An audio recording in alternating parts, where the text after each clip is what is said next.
ایک خیر کا اور ایک شر کا.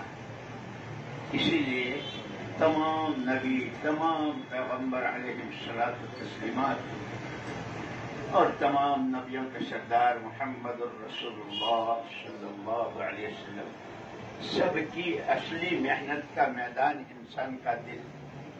حضور نے خود فرمایا کہ ان فی الجسد مضغہ، آدمی کے جسم میں گوشت کا ایک ٹکڑا ہے.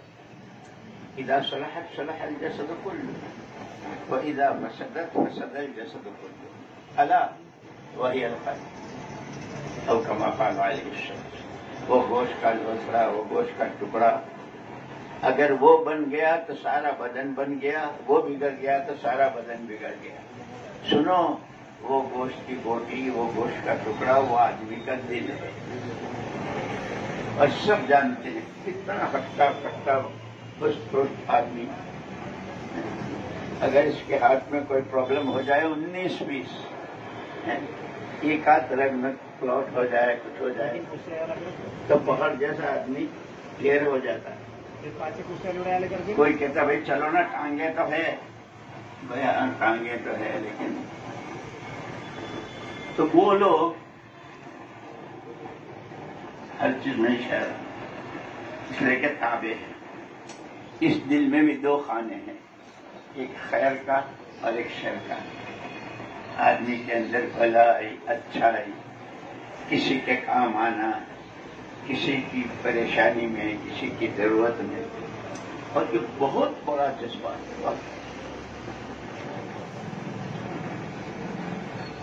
یہاں تک کہ حضور اکرم صلی اللہ علیہ وسلم جب آپ کے سر مبارک پر نبوت کا، پیغمبری کا تاج رکھا گیا اور غار میں آپ کو بہت جبریل امین نے آپ کو بہت دبوچا اور آپ پسینے پسینے ہو گئے.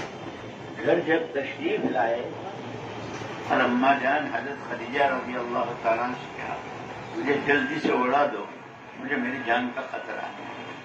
تو اس وقت جو تسلی دی تھی وہ اس سے تسلی دی تھی. نبیوں کے سردار ہیں جن کے بعد کوئی نبی نہیں، جن کے دین کے بعد کوئی دین نہیں، جن کی شریعت کے بعد کوئی شریعت نہیں. تسلی کیا دی؟ کلا لا یخزیک اللہ ابدا. کیا کہہ رہے ہیں آپ؟ جان کا خطرہ میرا یوں ہے. ہرگز نہیں، ہرگز نہیں، اللہ آپ کو رسوا نہیں کرے گا. کیوں؟ انک تحمل الکل، تقری الضیف، تہدی الضال. لوگوں کا بوجھ اٹھاتے ہیں، مہمانوں کی مہمان نوازی کرتے ہیں، راستہ گم گئے ہوں تو راستہ دکھاتے ہیں. جن کی یہ تو ساری خدائی صفات ہیں، وہ آپ کے اندر ہیں. ایسوں کو اللہ ظاہر. یہ جو ہسپتال اور مریضوں جو پہلے میں نے حدیث پڑھی کہ الخلق عیال اللہ، ساری مخلوق مشرق میں ہو، مغرب میں ہو، عرب میں ہو، عجم میں ہو، شمال ہو، جنوب میں ہو، تاجر ہو، کاشتکار ہو، غریب ہو، امیر ہو، سارے بندے اور بندیاں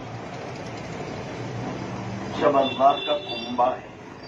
جیسے آدمی کا کنبہ ہوتا ہے، کٹم ہوتا ہے، اس پورے کنبے میں اللہ کو سب سے اچھا اور اللہ کا سب سے محبوب بندہ بندی وہ ہے جو اس کے کنبے کے لوگوں کو نفع پہنچائے. بھوکے کو کھلانا، پیاسے کو کھلانا، بیمار کی دوا دارو کرنا. ہمارے یہاں ایک ڈاکٹر تھے وہ نظام الدین میں، بہت ماشاءاللہ نماز کے اس کے پابند تھے. اکثر ڈیوٹی کے بعد عشاء کی نماز ہمارے یہاں بنگلے والی مسجد میں پڑھتے تھے، اور پھر اس کے بعد جب حضرت جی رحمۃ اللہ علیہ کتاب پڑھتے تھے اس میں بیٹھتے تھے جا کے. اس کے بعد ایک دن میں نے پوچھ لیا، میں نے کہا ڈاکٹر صاحب آپ ڈیوٹی کرتے ہو تو نیت کیا کرتے ہو؟ نیت میری کیا نیت؟ مجھے میں تو جاب کرتا ہوں، مجھے ڈیوٹی جانی ہے. میں نے کہا ایمان والے کے یہ جو مزے دونوں ہاتھ میں لڈو ہیں. ڈیوٹی کرتے ہو تو سیلری تو تمہیں وقت پر ملتی ہے، تمہاری تنخواہ مل جائے گی، تم جاتے کام کرتے ہو. صرف اچھا تم ڈیوٹی کیا دیتے ہو؟ 50 بیڈ کا پورا حال ہے، مریض ہیں ہر ایک پر، ہر مریض کے پاس 2-2.5 منٹ کھڑے ہوتے ہو، اچھے ہو، کھانا کھایا تھا؟ ڈاکٹر صاحب آدھی روٹی کھائی، نیند آئی تھی؟ یہ شروع میں آ گئی تھی، پھر جو گھبراؤ مت، رپورٹ دیکھی بہت اچھی ہے، چھٹی دے دیں گے۔ کتنے گھنٹے لگے؟ 2 منٹ بھی نہیں لگے، 50 بیڈ پر گیا۔ بیمار پرسی کس کو کہتے ہیں؟ عیادت کس کو کہتے ہیں؟ یہی تو ہے، بیمار کا حال پوچھنا، اس کو تسلی دینا، یہی بیمار پرسی ہے۔ اور اس کے لیے حضور اکرم صلی اللہ علیہ وسلم فرمایا کہ صبح کو کرے تو شام تک اور شام کو کرے تو صبح تک 70,000 فرشتے اس کے لیے دعائیں مغفرت کرتے ہیں۔ میں نے کہا تم ایک آدمی کی بیمار پرسی کرتے ہو 1,40,000 فرشتے روز تم ہیں؟ آپ یقین مانو اللہ رسول کی بات تو سچی ہے اور یقین ہونا چاہیے۔ کچھ دنوں کے بعد میرے سامنے ہی رہتے تھے وہ جگہ ہاؤس میں، ارے ڈاکٹر صاحب کیا حال ہے، کیسے مزاج ہیں؟ کہنے مولوی صاحب کیا نسخہ دیا ہے آپ نے؟ باتھ روم سے نکلتا ہوں، ہسپتال کے کپڑے پہنتا ہوں، سب سے پہلے نیت کرتا ہوں میں بیماروں کی بیمار پرسی کے لیے جا رہا ہوں، اور یہیں سے میرے ساتھ وہ لگ جاتے ہیں، میرا تو کام ہو گیا۔ اسی لیے حضرت اکرم صلی اللہ علیہ وسلم فرمایا نیت المؤمن خیر من عملہ، مومن کی نیت اس کے عمل سے۔ پھر دوسرے یہ بیمار قیامت کے میدان میں اللہ پاک پوچھیں میرا بندہ فلاں جگہ سے کرایا تھا، پیاسا تھا، بھوکا تھا، ننگا تھا، اگر تو اس کے پاس پہنچتا تو مجھے اس کے پاس پالے۔ اللہ اتنے قریب ہو جاتے ہیں بندے۔ یہ جو آپ اللہ خدمت کر رہے ہیں بہت اونچی خدمت، بہت اونچی خدمت، اس کا بدلہ تو اللہ ہی آپ کو دیں گے اس طرح آپ اس میں۔ لیکن یہ بھی آپ سب حضرات جانتے ہیں کہ انسان جو ہے وہ 2 چیزوں کا مجموعہ ہے، باڈی، جسم اور روح۔ یعنی صرف روح ہے اس کا نام احمد نہیں ہے، صرف باڈی ہے احمد نہیں ہے، مردہ ہے۔ 2 چیزیں، یہ جو آپ کی خدمات ہیں ساری، اللہ بہت قبول فرمائے۔ یہ تو مریض سے پوچھو، جب اس کو راحت ہوتی ہے تو ہاتھ اٹھا کے دعا نہیں کرتا، اس کا دل اندر سے اللہ تیرا، تیرے بھی بچوں کا، تیرے ماں باپ کا، اور تیرا بھلا کرے، اور تیرا یوں اندر سے دعائیں نکلتی۔ تو ایک ہے باڈی کی تندرستی، لیکن یہ جو ہے مٹی کی ہے، ایک دن مٹی ہو جائے گی۔ سارا معاملہ جو ہے وہ روح کے ساتھ کا ہے۔ یہاں بھی تھپڑ مارا تو کس کو لگا؟ نظر آیا گال کو، گال کے اندر جو روح ہے اس کو۔ اسی لیے اگر کوئی سن ہے کسی کو وہ کیا کہتے ہیں اس کو، اگر جیسے سن ہو جاتا ہے تو سن ہاتھ پر سوئی بھی چبھو دو تو کچھ بھی نہیں، کہ سن ہے، جان بھی نہیں ہے، جان ہی نہیں۔ تو اصل جتنے حالات آتے ہیں سکھ کے، دکھ کے، چین کے، امن کے، پیار کے، پریم کے، وہ سارے روح پر آتے ہیں دنیا میں بھی، اور سکرات سے لے کر جنت جہنم کے فیصلے تک جتنا معاملہ ہوگا وہ روح کے ساتھ ہوگا۔ تو جیسے جسمانی خدمتوں کے لیے یہ ڈاکٹر اور نرسیں اور ڈاکٹریاں اور جینٹس بھی اور لیڈیز بھی ہوتی ہیں، تمام روحانی۔ اچھا، پھر جسم کی بیماری جتنی چاہے خطرناک سے خطرناک ہو، سارے ڈاکٹر یوں کہہ دیں کہ بھئی ہمارے بس کا نہیں۔ جیسے ابھی یہ تمہارے لاک ڈاؤن میں کیا نا، امریکہ نے، آسٹریلیا نے، افریقہ نے، رشیا نے، سینٹرل افریقہ نے، سب بس ہم کچھ نہیں کرتے، کہہ دیا۔ جتنی چاہے آخری انجام موت پر وہ ختم ہو گئی، اب کچھ بھی نہیں۔ لیکن روحانی بیماریاں جتنی ہے، عقیدہ خراب ہے، عمل خراب ہے، اخلاق گرے ہوئے ہیں، لوگوں کو ستا رہا ہے، لوگوں کے راستے میں کانٹا بن کر جی رہا ہے، فیملی کے ساتھ، گھر والوں کے ساتھ، بڑوں کے ساتھ، پڑوسیوں کے ساتھ. اس لیے کہ حضور اکرم صلی اللہ علیہ وسلم نے تو جانوروں کا بھی حق بتایا.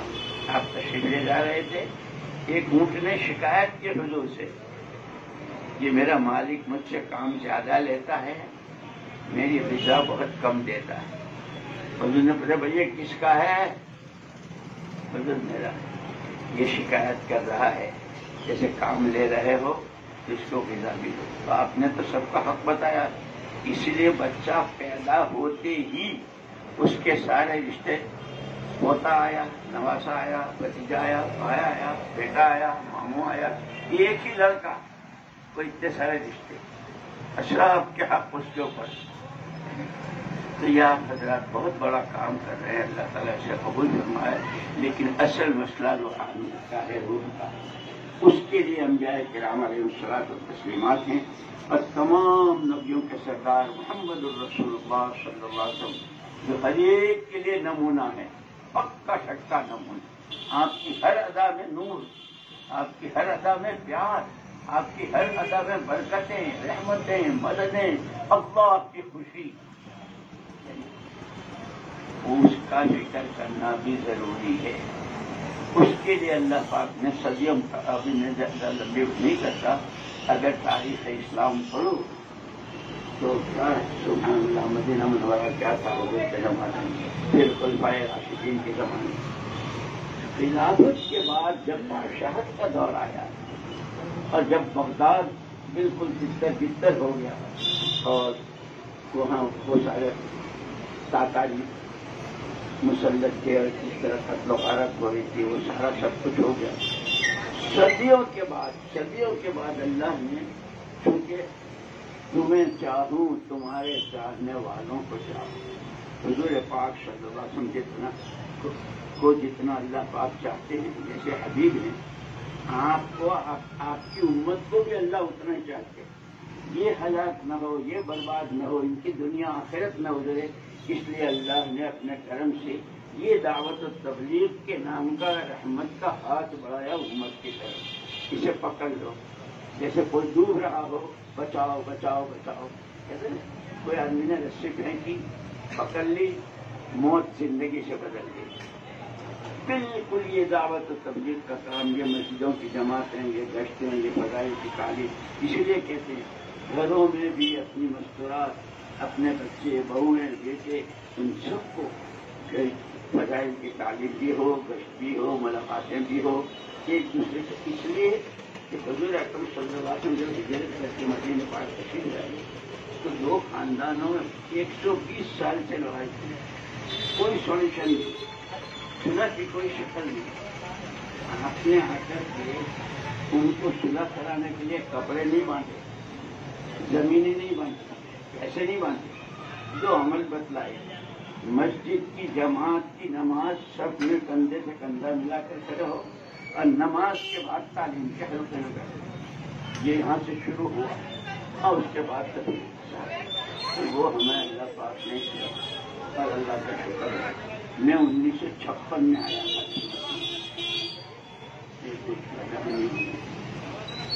1956 میں پہلی یہ تمہاری گنبد والی مسجد ہی میں ایڈمیشن ہوا تھا. مولانا حفظ الرحمان صاحب اور یہ سب حضرات ہیں. اس کے بعد میں نے اشرفیہ میں میرے فرسٹ 57 سے میرا وہاں داخلہ ہوا تھا. وہاں اس کے بعد لکھنؤ چلا گیا. الحمدللہ اس وقت کی صورت میں، اس وقت کی صورت میں زمینہ ابھی رمضان مبارک میں لاک ڈاؤن تھا، کوئی گھر سے باہر نہیں.